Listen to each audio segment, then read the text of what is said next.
Então, a ideia central hoje é mostrar, né, a temática e dar um tempo para vocês lerem um texto, né, e a gente fazer uma roda de discussão sobre ele, né, sobre a temática que eu vou colocar para vocês.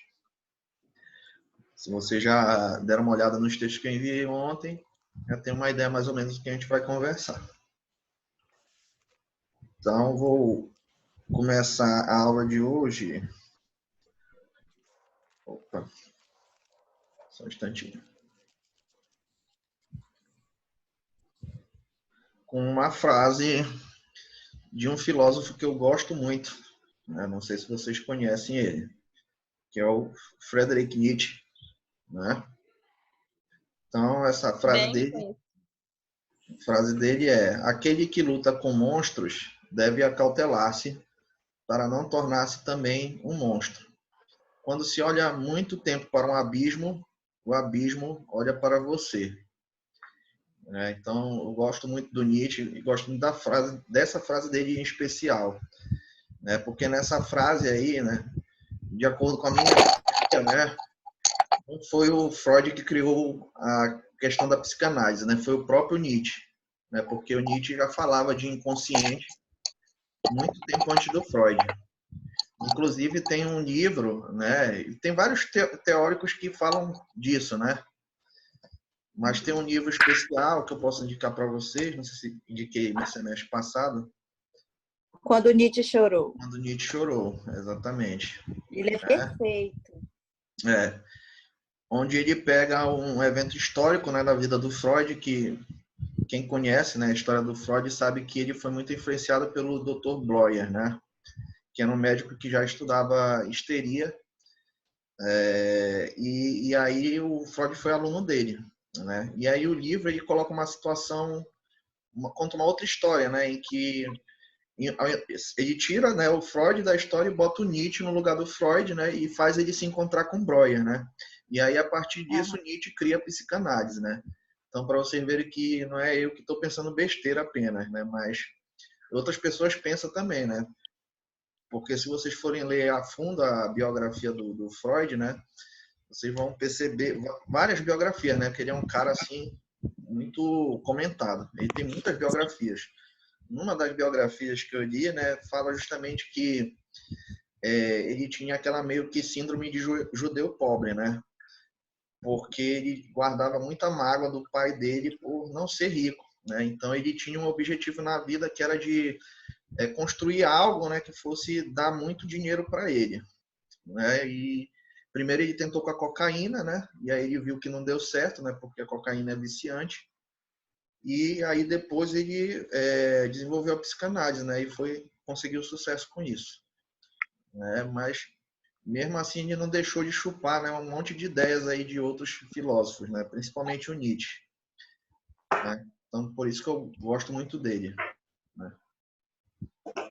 Então a gente começa a aula com essa frase dele aí, né? E aí a gente começa mostrando esse texto aqui que eu enviei para vocês, que é sobre a origem do mal, né? Era doido, professor. Tu é louco. Então, é um trabalho, né? Se vocês forem ver aqui, é um trabalho de um aluno lá da USP, né? Luiz Henrique Caldeirão Salles. Então, ele começa falando que você não é tão bom quanto pensa, né? E aí, ele começa aqui falando do experimento do Philip Zimbardo, né? Não sei se vocês já ouviram falar, mas vamos ler aqui a introdução dele, né?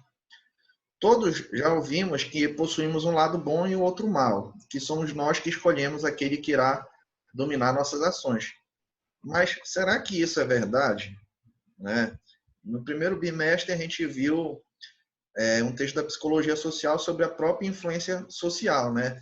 Que diz que quando a gente está sozinho, a gente age de uma maneira, né? E quando a gente está no coletivo, né, com outras pessoas, a gente age de outra, né? Então, será que realmente a gente é bom ou mal, né? Será que a gente tem essa opção de escolha? É isso que esse texto aqui vai fazer a gente refletir. Então, ele começa aqui falando que há um ditado popular que pode contrariar esse pensamento. A ocasião faz o ladrão. Este ditado trata de uma situação específica, mas seu significado pode ser aplicado a muitas outras. Para ele, não importa se você é de fato uma boa pessoa. Na primeira oportunidade, seu lado mal se sobressairá em relação ao seu lado bom. Com este pensamento, alguns psicólogos e pesquisadores descobriram traços de nossa personalidade que com certeza não nos orgulhamos. Eles mostraram o quanto estamos sujeitos aos cenários nos quais estamos inseridos. No fim das contas, parece que a ideia do livre-arbítrio é realmente apenas uma ideia. E aí ele continua, né? Aí ele fala justamente do Freud, né? Que ele viveu uma época meio bizarra, né? Da humanidade, né? Assim como ele e outros filósofos também, como Kierkegaard, né? Eles eram pessimistas, né? E ele desenvolveu a teoria dele em cima disso aí, tá? Mais recentemente, a gente tem esse psicólogo aqui, o Philip Zimbardo, que em 71 ele fez um experimento muito interessante, né, que deixou muitos psicólogos se questionando. Ele pegou 24 voluntários, né, foi feito na Universidade de Stanford. E essa experiência foi batizada de prisão de Stanford. Né? Então ele pegou 24 voluntários e dividiu em dois grupos, né? Um de guardas e o outro de presos, né? E disse para eles que eles tinham que agir como guardas, né? E seguir a ordem, né? E para os presos disse que eles tinham que agir como presos, tá? E não, aqui, desculpa, ele diz que os presos deveriam se rebelar contra o sistema. Tá? Aí o que aconteceu no primeiro dia do experimento? De forma irracional, a brutalidade dos guardas para com aqueles que pouco tempo antes eram seus amigos de universidade cresceu e tornaram-se sádicos e algozes dos companheiros. Se um prisioneiro pedisse para deixar o experimento, ele seria submetido ao Comitê de Liberdade Condicional e teria seu caso julgado. O mais surpreendente não era a recusa do pedido, mas sim a aceitação da decisão pelos presidiários. Estes pareciam esquecer que podiam simplesmente desistir quando bem entendesse. Através de uniforme, foram desumanizados. Tá? Então, as pessoas que participaram desse experimento entraram até em um colapso nervoso, né? 5 voluntários. E esse experimento aí foi conhecido como efeito Lúcifer, né? Que vocês sabem, né, qual é a história do diabo, né? Que ele se rebelou contra Deus, né? E caiu no paraíso, né? Porque ele tinha inveja, né, dos seres humanos. Tá? Esse experimento, para quem se interessou, fizeram 2 filmes sobre ele. O que eu mais gosto é a versão alemã, que é essa aqui.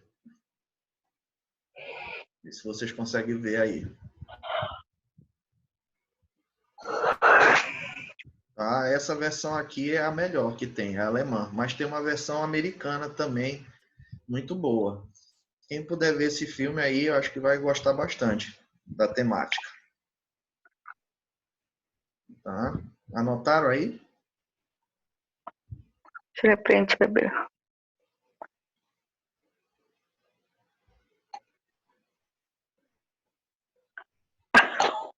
Ok. Então, continuando aqui, né? Além dos Zimbardo, né? Esse Philip Zimbardo, ele se baseou num outro experimento, né? Para ele fazer esse experimento dele.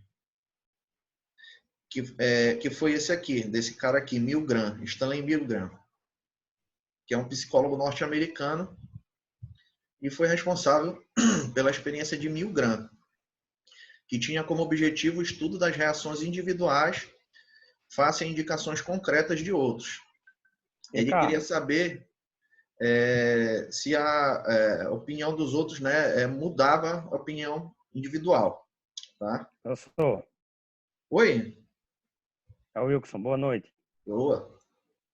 Professor, tem uma turma aí querendo entrar dizendo que estão com problema, o link está pedindo uma senha. Acho que deve ser esse tanto de mensagem que está chegando aí. O pessoal está me mandando aqui no PV. Tem como dar uma verificada aí, se tem alguma aprovação, alguma coisa? Não, Está dando um erro lá para eles. Porque como o meu é de pobre, né? Zoom de pobre, ele não pede senha. Estranho. Pois é, quando eles estão entrando, está pedindo para colocar justamente o password. Para entrar, coloque um password. Tem um bocado de gente com esse problema aí, ó. Estão Quando colocando eu aí no clico, grupo. aparece aqui uma senha. Será que é essa? Você pode anotar e passar para eles, Wilson? Pode. Fala aí, Thalita. Fala Está aí. E aqui aí? escrito 6IC. Peraí, 6 é? Isso, é o número 6. Ok. Aí IC. minúsculo. IC minúsculo. Ok. 2. 2. DB. D de dado e B de bola. Ok. Beleza. Deixa eu ver se é Vou isso aqui. esperar aqui para ver se eles entram agora.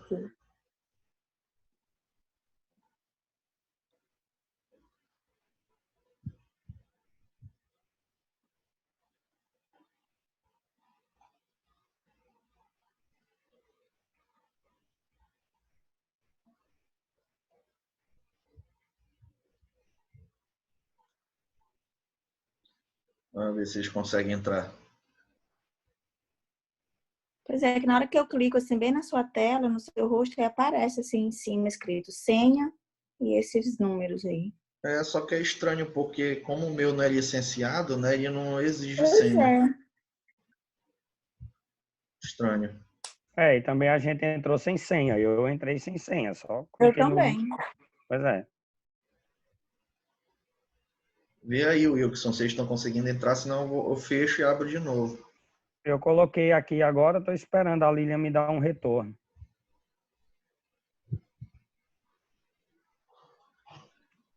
Talvez seja melhor o senhor fazer isso, né? Reiniciar, todo mundo que está aqui, o senhor encerra e aí manda o link de novo no grupo e a gente entra. Para ver Eu se todo também. mundo consegue entrar. É melhor. Mas pergunta aí, pergunta quem é que estava não conseguindo entrar, se Deixa eu ver conseguiu entrar. agora. Ah, entrou, ó. Tá entrando agora. A Lilian entrou aí, ó. Entrou? Então era isso mesmo. Vamos mandar essa senha aí para todo mundo aí agora. Tá Vou ok? mandar lá Pode. no grupo. Tá bom. Beleza, então. Então, bora lá. Tá, então esse Stanley Milgram aqui, é outro psicólogo norte-americano, ele fez essa experiência de Milgram, né, que tinha o objetivo de estudar reações individuais face a indicações concretas de outros. No ano de 63, Milgram recrutou 40 voluntários na Universidade de Yale para um estudo aparentemente simples e que para muitos está afadado ao fracasso. O experimento foi feito da seguinte forma: um ator, né, uma pessoa que ia fazer um papel lá, né, era ligado a fios elétricos e ele reagiria a falsos choques. Esse ator, a esse ator, né, seriam realizadas perguntas de conhecimento geral. Propositalmente, as suas respostas estariam incorretas, tá? Então, cada resposta errada, o voluntário deveria apertar o botão que daria os choques cada vez mais fortes. Então, o que que fazia? Né? Tinha uma pessoa lá que era responsável por dar o choque caso o ator errasse, né? E ele estava ligado a fios elétricos.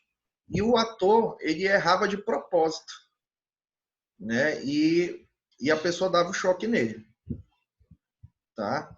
Então, a princípio, né, cogitaram que nenhum dos voluntários aceitaria infligir dor e sofrimento ao seu próximo, né? Só que foi tudo ao contrário. No final do experimento, 65% das pessoas havia prosseguido até o choque letal, que era 450 volts. E quando a pessoa demonstrava sinais de que iria desistir, Milgram dizia para continuarem, pois não tinham outra escolha. Mesmo os que se recusaram, né, que foi uma porcentagem ínfima, ao deixarem o local, não tentaram ajudar a vítima ou denunciar o que estava ocorrendo. Interessante, né? Então, e mais interessante ainda é que, como se quisessem restaurar sua fé na humanidade, essa experiência foi executada novamente anos mais tarde. Porém, a taxa de 65% se manteve. Tá? Aqui está uma foto, olha, do experimento. O Stanley Milgram é esse cara aqui, né? Também foi feito um filme sobre esse experimento aqui. Deixa eu ver aqui se eu acho, para vocês verem também. Efeito Lucifer, Stanley Milgram. Milgram. Deixa eu ver aqui. Uhum.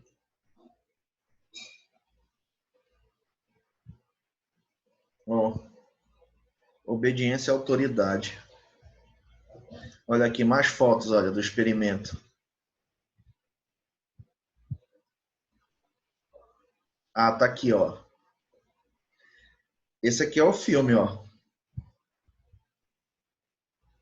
Também é um filme alemão. Aí vocês podem anotar aí também que ele é um bom filme para vocês verem.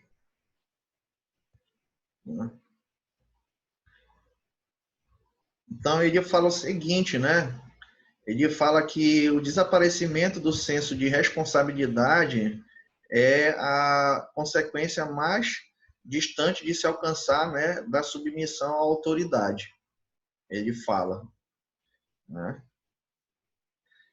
E além, né, desse experimento do Milgram, teve um outro experimento também, a unanimidade burra de Solomon Asch. Comparado aos experimentos anteriores, a de Asch é muito mais tranquilizante, embora ainda trate-se de uma fraqueza da nossa personalidade. Todos sabemos a influência que a mídia possui sobre a população. Em 1950, quando as telecomunicações começavam a experimentar um crescente avanço, Solomon iniciou suas pesquisas sobre como e até que ponto as forças sociais moldam as opiniões e atitudes das pessoas. Para testar nosso livre-arbítrio, Asch elaborou um procedimento muito simples. Pegou 8 voluntários e eles foram... Eu gostei mais desse experimento aqui. E eles foram dispostos numa fila lateral. E aí, sendo que 8 desses voluntários, 7 eram atores e somente um, né, era uma pessoa voluntária para pesquisa, né? O voluntário real, ele ficou posicionado entre a penúltima e a última posição. E de frente com a parede, essas pessoas enxergavam os 2 quadros abaixo, sendo que no da direita precisava indicar o desenho correspondente ao da esquerda, né? Então eles faziam tipo um teste, né? E tinha que dar uma resposta certa, né? Então aqui, por exemplo, na esquerda era a resposta certa. Aí eles tinham que olhar, né, na direita e dizer qual era a resposta certa, tá? Aí o que aconteceu? Todos os atores, né, eles acertaram uma vez só, né? Nas 2 primeiras tentativas, todos os participantes indicavam a resposta correta, para que o verdadeiro voluntário se sentisse, né, confortável. Depois disso, eles foram orientados a errar 12 respostas, em 14 que seriam fornecidas. Este experimento revelou o quanto nós somos reféns do conformismo. 75% dos participantes cederam à pressão e deram a resposta errada ao menos uma vez. Então, quando eles viram que estava todo mundo dando a resposta errada, eles foram na onda, né, e responderam também errado, tá? Então, o que ele concluiu disso? Que o tamanho do grupo é diretamente proporcional, negativamente e até certo limite. E um aliado aumenta a resistência. E há uma discrepância de erro, né? A discrepância do erro não influi no resultado. Tá? Então, muito interessante esse experimento aqui. Então, a gente chega à conclusão, né, gente, que existe um efeito de espectador, né? Aí nessa situação, que nós somos muito influenciados pelos outros, né? E aí esses caras todos, né, esses psicólogos, eles se basearam num caso que aconteceu muito triste, né, que foi o caso de uma moça que foi assassinada, que eu acho que eu até comentei sobre isso no livro no primeiro bimestre sobre influência social, né? Essa moça aqui, a Catherine Susan Genovese, foi assassinada em 64 por Winston Moseley, tá? E isso influenciou as pesquisas lá. O que aconteceu? O Moseley, ele apunhalou a Kitty, né? Que essa moça aí, como ela era conhecida, 2 vezes pela costa. E aí ela começou a gritar. E o agressor se assustou por um momento e chegou a ir embora no seu carro, tá? Só que ela, ainda ferida, né, tentou chegar em casa, mas minutos depois o Mosley retornou e voltou a esfaqueá-la e a estuprou ainda. Após 2 minutos de ter sido chamada, a polícia chegou, mas Kitty morreu a caminho do hospital. Quando eles foram fazer a autópsia da Kitty, né, eles detectaram que ela lutou bastante, né? Ela lutou por 35 minutos pela vida dela, né? Porque eles detectaram ferimentos nas mãos. E durante todo o tempo ela gritou por socorro, só que ela passou na frente de vários prédios residenciais, inclusive o dela, e significa que ao menos 38 pessoas ouviram em algum momento seus gritos, como confirmado por elas próprias em depoimento, só que nenhuma delas chamou a polícia, né? Aí isso acabou influenciando vários pesquisadores, né, a fazer esses experimentos aí que eu relatei para vocês, né? O que vocês acharam aí disso, galera?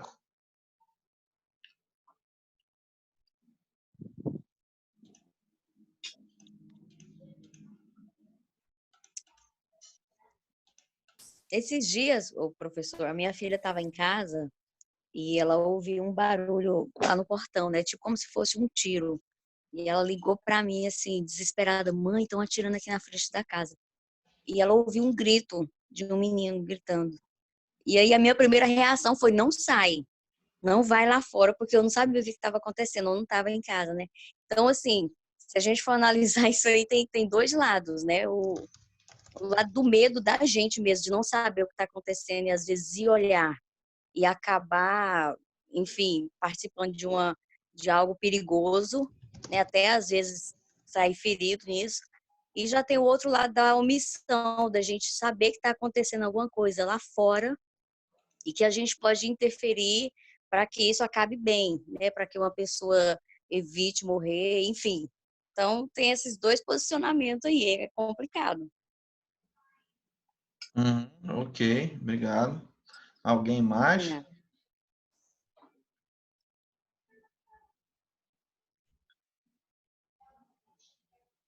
Realmente é complicado julgar, né? A gente, quando vê um fato desse, acontece muito, principalmente quando se ouve falar em violência doméstica, né? Mas acredito que hoje dá para a gente fazer muita coisa sem realmente se envolver tanto. Mas a omissão ainda prevalece. Eu particularmente não julgo porque eu não sei, como a colega falou, né? A gente fica com medo realmente de interagir com essa situação, né? O medo ainda, no meu caso, eu acho que talvez prevaleceria, igual quando a gente sabe muito bem que não devemos reagir no assalto, mas eu não sei se se eu fosse assaltada, se eu realmente ficaria imóvel. E Carlos, Oi. Carlos, vou te interromper de novo. Tem mais gente mandando mensagem aqui no grupo dizendo que tá aguardando tu aceitar. Tenta passar essa senha aí, Adrian, que o Não, Wilson mas tá. ela disse que tu tem que aceitar aí, que tá aguardando É, Ah, calma, agora tô é a aceitando aprovação. aqui. Tô aceitando aqui. Tem que ter um pouco de paciência também, né? Então, e em relação a esses experimentos, gente, né, que eles fizeram aí, que mostraram aí um outro lado da personalidade das pessoas, o que vocês acharam? Aquele que da gente ir na onda, quem nunca, né? Quantas vezes a gente, mesmo fazendo, confesso aqui, fazendo uma prova, respondendo uma prova, e aí eu tenho a convicção que a letra A, a gente dá uma olhadinha para o lado direito, para o lado esquerdo, tá todo mundo marcando letra B, já marquei, já tirei o A, já botei o B e me ferrei muito. Se deu mal. Total. Essa Já questão errei também muita de mudança de personalidade das gente pessoas fazendo quando isso. recebem um certo tipo de poder, a gente vê muito também. Você fala, né, quer conhecer alguém, dê poder a ele. É isso mesmo. Exatamente. Eu observo muito esse tipo de coisa. Uma coisa que a gente tá vendo hoje, vamos usar um fator bem atual, é a questão agora do vírus, né? Você pode ver que tá uma briga na mídia. Uma influencia as pessoas a estar em casa, a fazer isso, a usar métodos que evite, enfim, enquanto que outras estão já combatendo a outra que está tentando evitar isso. Então, assim, e aí vai uma massa para um lado, sendo influenciada por uma mídia, e a outra parte vai para o outro lado. Então, eu observo muito no meu trabalho o quanto que as pessoas estão divididas com relação a isso, por influência de uma mídia que está aí, uma tentando dizer uma coisa e a outra dizendo o contrário. Então, até hoje, em todas as áreas, a gente vê isso. Isso é beleza, obrigado, né? E isso tem a ver com o que a gente vai discutir hoje, né? Porque qual é o papel, né, do psicólogo e do estudante de psicologia dentro de tudo isso que está acontecendo, não é, gente? Porque a gente está vendo aí que a igreja, a economia, a política influencia a nossa vida, né? E nós estamos percebendo que eles só são interesse, né? Que eles não estão muito interessados aí nas pessoas, né? Como sempre, né? Como Então, sempre. como sempre, né? É só jogo de interesse. Já trabalhei em prefeitura há mais de 5 anos, eu sei como é que é, né? Então, a discussão vai ser baseada muito nisso, né? Porque o outro texto que eu passei para vocês vai falar aqui, né? A disseminação do ódio nas mídias sociais, né? Análise da atuação da social media, né? Que é o que a gente está vivendo hoje, né? De uns tempos para cá, devido à liberdade, né? Que as pessoas acham ter dentro da internet, né? E por isso elas disseminam todo um discurso de ódio, né? Virtual. E, na minha opinião, isso está transpassando, né, saindo do virtual e vindo para o real, né? As pessoas estão perdendo o respeito, né, entre si, não respeitam mais as opiniões umas das outras, né? Então é importante a gente, enquanto psicólogo, discutir isso, porque no nosso código de ética, né, ele vai falar outra coisa, né? Ele vai falar o nosso papel enquanto psicólogos, né? Vou mostrar aqui para vocês. Código de ética, psicólogos. Só de Calegari. Ok. Vou aumentar aqui. Então, ó, os princípios fundamentais, né, do Código de Ética do Psicólogo, eles são baseados todos na Declaração Universal dos Direitos Humanos, né? Porque é o que eu sempre digo para os meus alunos de psicologia, né? O cara, para ser psicólogo, ele não pode ter religião, ele não pode ter política, e às vezes nem sexo também, né? Ele é assexuado, apolítico, né? Por quê? Porque ele é um formador de opinião, né? E como o próprio Skinner fala, né, a política, a religião, a economia, elas são instâncias que condicionam a gente, né, a agir a favor delas, né? Não estão muito interessados na gente, né? Então a gente, enquanto profissional, a gente tem que formar uma massa crítica, né, para não deixar essas forças aí dominarem a gente, né? E principalmente esclarecer isso para as pessoas ao redor, porque eu vejo que hoje em dia a maioria das pessoas elas são manipuladas, né? Principalmente por políticos.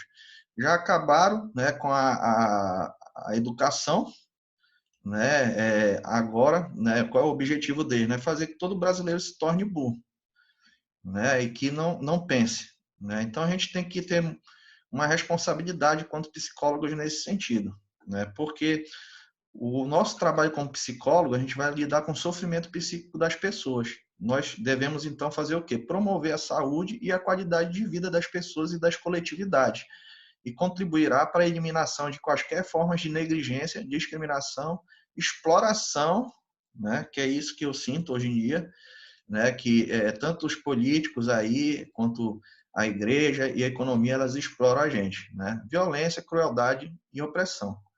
O psicólogo, continuando aqui, atuará com responsabilidade social, analisando crítica, olha aqui, crítica e historicamente a realidade política, econômica, social e cultural, né, gente? Então a gente tem que se tornar pessoas pensantes, né, para podermos exercer a profissão aí, porque eu vejo que hoje em dia as pessoas são muito manipuladas, né?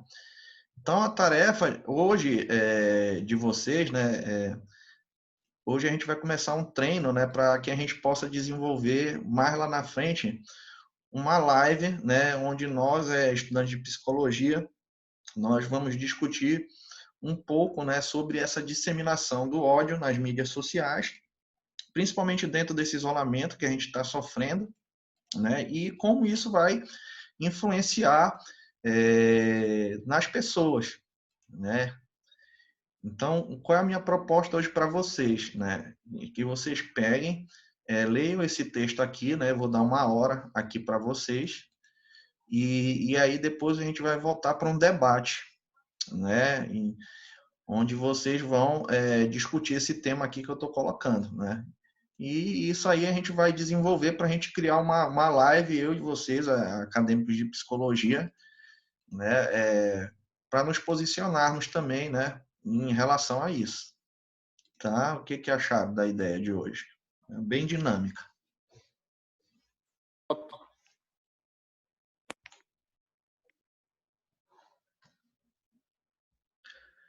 Faltam uns 3 minutinhos e meio para terminar aqui essa primeira parte.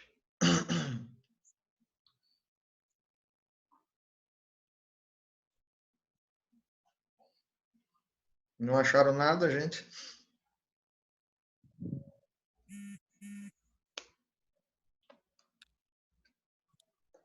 Achei top. Pois é, né? Porque o psicólogo, né, Daniel, aí é uma profissão diferente, né?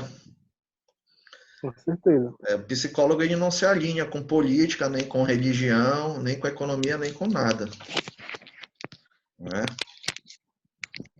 Então é importante já eu dizer isso para vocês, né, desde o início. Beleza? Tá, então. Esse texto está onde, professor? Você já mandou ele, né, na outra aula? Não foi? Mandei É o mesmo? ontem. Mandei ontem, a Adri disponibilizou no grupo para vocês. Ah, tá. É aquele da área, tá? Sim, ela disponibilizou, hein? Tá? Como é que vai ser essa live, professor? A gente vai, hoje a gente vai fazer primeiro um teste, né? A gente vai fazer um debate aqui, né, sobre essa temática, né? E aí a gente vai se preparando, né? Eu quero que vocês leiam esse texto aqui, né? E aí voltem depois de 1 hora, né? Para a gente poder. É grande, é? Oi? Não, não é tão grande, O não. texto é grande? Não. Dá para ler agora, né? Dá para dar uma lida agora por alto, né? Mas é um tema também que ele está muito no nosso dia a dia, né? Também. Então não vai ser difícil para vocês, né? De discuti-lo, né? Então, a gente vai fazer agora então, a disseminação do ódio nas mídias sociais? Isso, a temática seria o quê? Seria o comportamento das pessoas, né, durante esse isolamento, né? Porque essa questão da disseminação do ódio nas redes sociais já é algo que já é um pouco antigo, né? Só que agora está se intensificando mais, né? E eu acho isso horrível, né? Porque as pessoas elas acham que elas têm liberdade para falar e fazer o que querem, né, dentro do mundo virtual. E o grande problema é que isso está acabando passando para a nossa vida real, né? E as pessoas estão perdendo o respeito entre si. E eu, enquanto psicólogo, eu fico muito preocupado com isso, né? Então a gente vai tentar discutir em cima dessa temática aí, né? O isolamento social, né? E a disseminação do ódio, né? Tanto virtual, né? Quanto real, tá? E aí vocês podem pegar como base esse texto aí e a experiência de vocês, né? Para a gente já treinar para daqui a algumas semanas a gente fazer uma live quanto estudante de psicologia discutindo isso. Tá fechando aqui, meio minuto. Misericórdia, fazer tudo isso, professor? É pouca coisa, pode. É muita Você pouca não coisa. fez chamada, não, né? Vou fazer a chamada agora, tá? Fez chamada? Vou fazer a primeira chamada agora, tá?